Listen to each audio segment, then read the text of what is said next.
Welcome to the Good Reading Magazine podcast. Good Reading is a monthly magazine dedicated to books and reading and aims to help readers discover their next favourite book. You can find out more about the books discussed on today's podcast at goodreadingmagazine.com.au.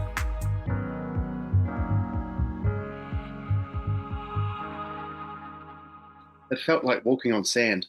My boots crunched as the smooth, rounded riverbed stones compacted beneath me. Now that I was out of my vehicle and away from the trees, the wind cut through my jacket, making me shiver. The body was right near the water, down by a long, low, protruding wall of rock the locals had bulldozed to prevent the makeshift boat ramp from being washed away in a flood. I checked the ground, looking for anything obvious I might destroy by treading on it. There was nothing. The surface wasn't helpful for footprints. Even my boots just left depressions in the pebbles. As I stepped closer, peering over the back of the large, bald head, recognition dawned. I pulled back, exhaled hard through the fist I'd raised to my mouth, staring across the river, seeing nothing. I approached the body again. Gus's eyes stared vacantly at the sky. There was no mistaking the bullet hole through his forehead. Chris Blake was born and raised in Auckland, New Zealand. He served in the New Zealand Army's Reserve Force before joining the New Zealand Police in 2006. His debut novel, The Sound of Her Voice, published under the pseudonym Nathan Blackwell, was a double finalist in the 2018 Ngaio Marsh Awards for Best Novel and Best First Novel. Today I'm talking to Chris Blake about his new crime thriller, Softly Calls the Devil. Chris, welcome to the Good Reading Podcast. Thanks, Craig. It's a pleasure. There's no ambiguity about where this story takes place. New Zealand's South Island and its wild west coast, and the town of Haast. The landscape is a big part of your story. Your descriptions of the country, its rivers, snow-capped mountains, dark swamps, and rugged coastline all suggest an intimate knowledge of the area. What's your connection to this place? Mainly in spirit. I drove through there with my wife some years ago. We weren't intending to stop in Haast, but we were going from Wanaka and then back to Christchurch through Arthur's Pass. And as I drove through it, I was just thinking, man, what a really cool place. You've just got everything there, the coast, the swamps, the Jurassic trees, the mountains. It's just a really cool spot. And at the time, I had just finished watching season 1 of True Detective, that awesome season with Matthew McConaughey and Woody Harrelson. And I loved how in that show, the setting in Louisiana, the cane fields, the swamps, that's a major character in the story. So as I was driving through Haast, I just thought, what a cool spot to set a crime story. And then a few years later, we went back and actually spent some time down there. And yeah, that's where we sussed out all the places that feature in the novel. Now, I've been through the town of Haast and in fact stopped off at the Hard Antler, the local pub. I remember a lot of men standing around in camouflage, along with some pretty questionable food, venison, as I recall. I'm not sure if I could recommend the Hard Antler as a dining experience, but Senior Constable Matt Buchanan seems comfortable there. But what kind of cop is he, and what was he hoping to find as a new cop in the remote town of Haast? Yeah, well, he's been through a lot, old Matt. The first book hopefully might get republished at some stage, but the first book's really his origin story. So he goes through quite a lot in that, in that book. And he comes out the end of it with quite a few bruises, psychologically as well as physically. So, but he loves the job. He loves being a cop. He realizes that's what he needs to be doing. And so when he gets offered a position back in the force, he takes it, and then he ends up in Haast as the sole charge officer, farthest thing removed from the work he used to do. And initially he grudgingly accepts it. It's not what he had in mind. But the story makes it quite clear he comes to love it, and he comes to love the community and the people in it, and love the type of work he's doing, just engaging with the locals and just helping people out. So he's hoping that just stays the way it is forever. The story opens actually in Matt Buchanan's distant past. At the time he says then, "I wasn't green, but I wasn't an old hand either."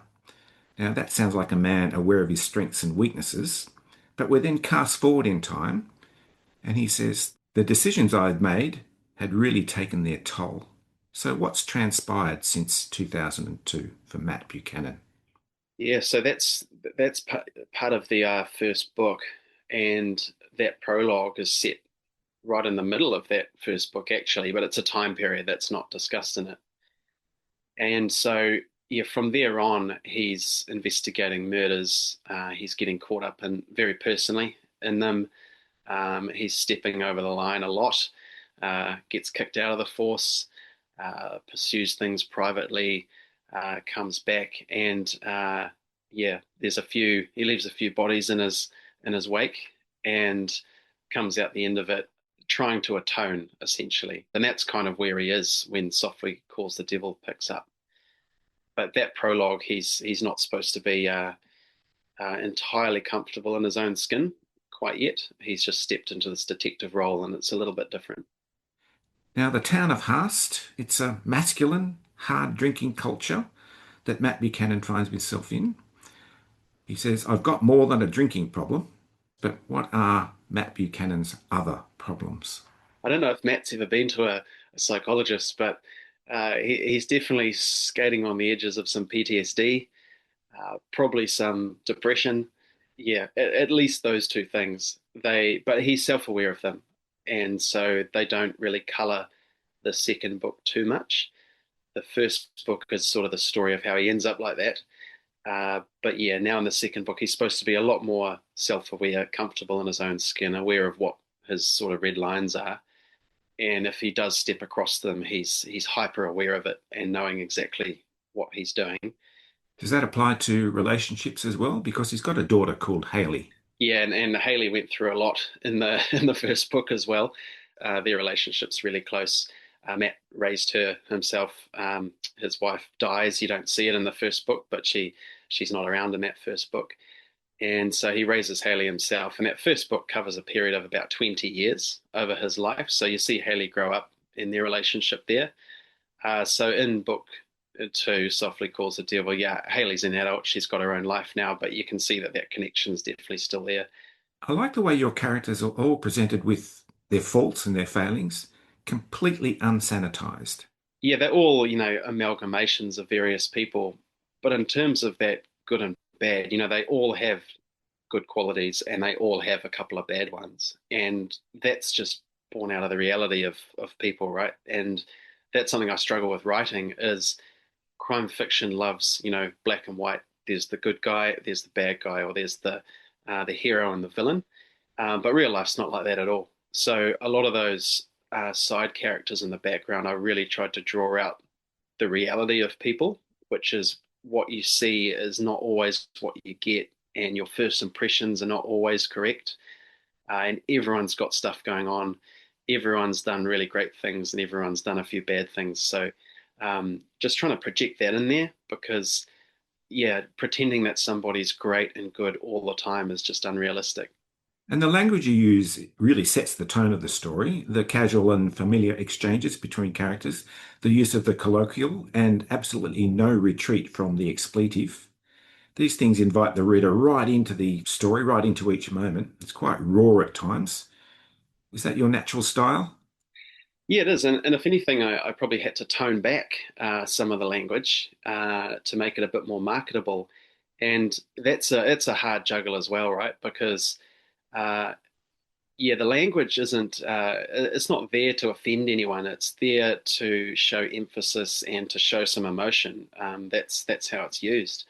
Um, so that's where, yeah, I tried to be quite careful there, and I didn't want it too cozy and there to be an absence of that because the story itself is quite dark, and uh, I'd really struggled to write a story that sat in that cozy mystery space language-wise, but then delved into some of the real dark elements in the story as well. So I tried to keep that language quite realistic for the type of town it is and the type of person that matters. Gus McCabe, Matt's predecessor, he brings an old case to Matt's attention. Fishy as fuck, says Gus. Some of the folk round here know a bit more than the files record. He's referring to an apparent murder-suicide back in 1978. But not long after, Gus himself is found dead with a bullet in his head. Now, fishy as fuck seems even more appropriate. What unfolds for Matt Buchanan in the course of the investigation?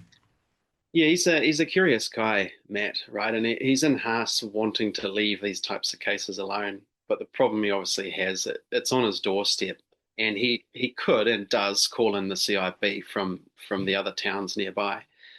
But the fact it's Gus is that personal connection, so that's where he starts to get involved. And he loves a cold case, Matt. He's got a real thing for making sure people's stories are told. So when he hears about this old murder suicide and that perhaps it wasn't all as it seems, that's where he gets really invested as well. There's a story to tell here beyond simply investigating Gus's murder. And of course, it's then complicated by a surprise suicide. Just to keep the plot moving along and not to get too bogged down in the procedural, yeah, that adds another element to it too. So just when you think you might have a idea of who might know a little bit more, they're suddenly taken out of the game as well. So Matt needs to start looking a bit wider than the obvious. So that was almost putting. I really like Liam.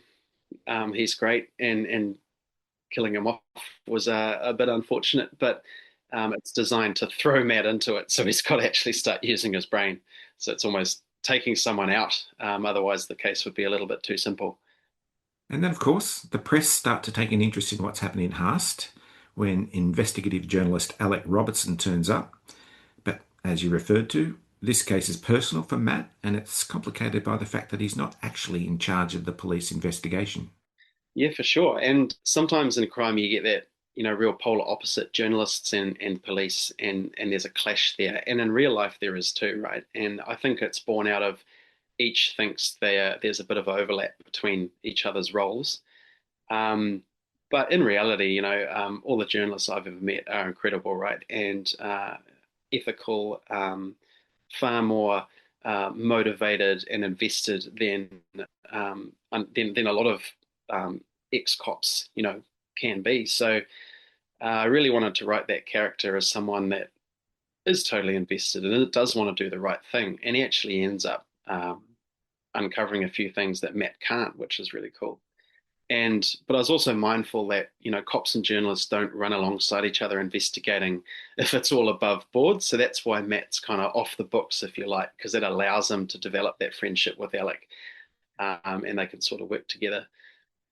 So as the case progresses, Matt Buchanan encounters a few unexpected pitfalls. There's this decades old feeling that, gangs are the bad guys and cops are the good guys. And what I wanted to show in the book is that it's a little bit more complicated than that. So he initially starts looking at the gangs as the bad guys in the story, and that's where he goes. And then when a few of those disappear off the pages, this cult sort of looms out as potentially where the real villain lies. And the cult itself wasn't something I wrote into the story at the start, but I needed a central plot piece where all these other characters revolved around, and to try and give them a reason why people weren't forthcoming and why all of these answers weren't uncovered years ago when people did look into it. So that's sort of where the cult came from, because they're not places where people like to talk about what went on or is going on.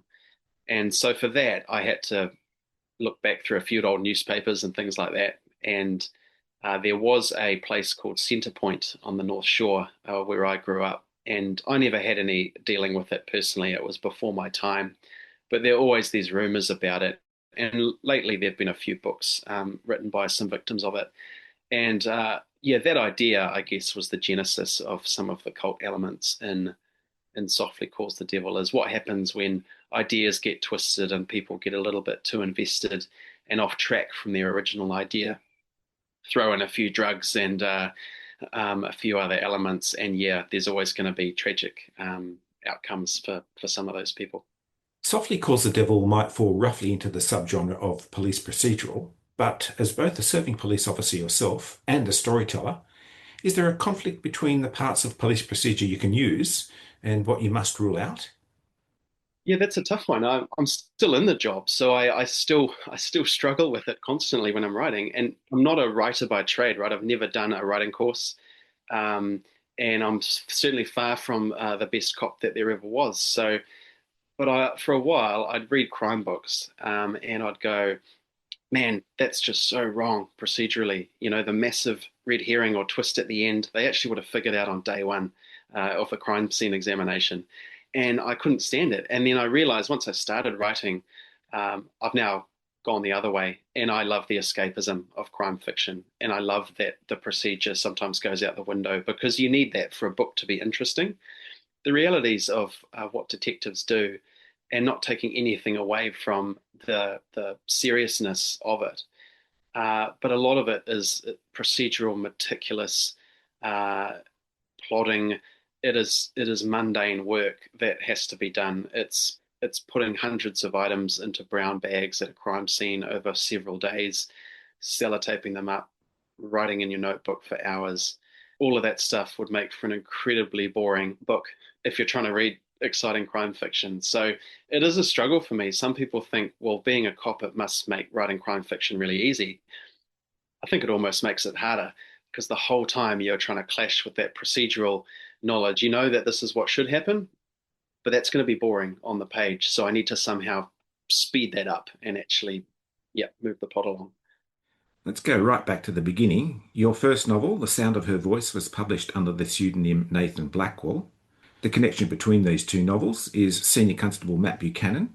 But what was behind the use of that pseudonym for The Sound of Her Voice? Yeah, initially I thought I was trying to do right by the police, and I didn't want a huge spotlight on my job or what I was doing or any of that. And I thought that if I could hide behind that fake name, no one would figure out who I was, and I could safely just hide. Reflecting now, the reality is I was just scared. I've got pretty much zero self-belief. My wife will tell you that just drives her nuts. And so I was just scared that someone that I knew would read the book, think it was complete crap, and tell me as much. So, but now much more comfortable, at least two people like that book. So much more comfortable now just being myself, and the police have given me approval to do it. So it's happy days now. And I guess I just have to wear the criticism. That's, I'm sure, going to come from some corners. Well, that's the author's lot. But my last question to you, Chris, is where to now for Senior Constable Matt Buchanan? Yeah, so he's sticking around in Haast. The next book I'm writing revolves around the crayfish industry down there and the importation of drugs from overseas. But rather than leaning into the thriller type tropes that maybe international drug smuggling that I could fall into, it's still very much going to be centered around Haast, dark, the characters and the people around there. But after that story, it's starting to become a bit Midsummer Murders-ish. We can't kill off too many people in Haast. So yeah, after that, I might have to pull Matt out of Haast. He needs to go somewhere else, whether that's a holiday or seconded somewhere else in the country. I don't know. But yeah, at least one more book in Haast for sure. It's been great to talk to you, Chris, and thanks so much for joining me on the Good Reading Podcast. No, thanks, Greg. Absolute pleasure. I've been talking to Chris Blake about his new crime thriller, Softly Calls the Devil. It's published by Echo, and you can find it at goodreadingmagazine.com.au. My name's Greg Dobbs, and thanks for listening. Subscribe to Good Reading print and online magazine at goodreadingmagazine.com.au.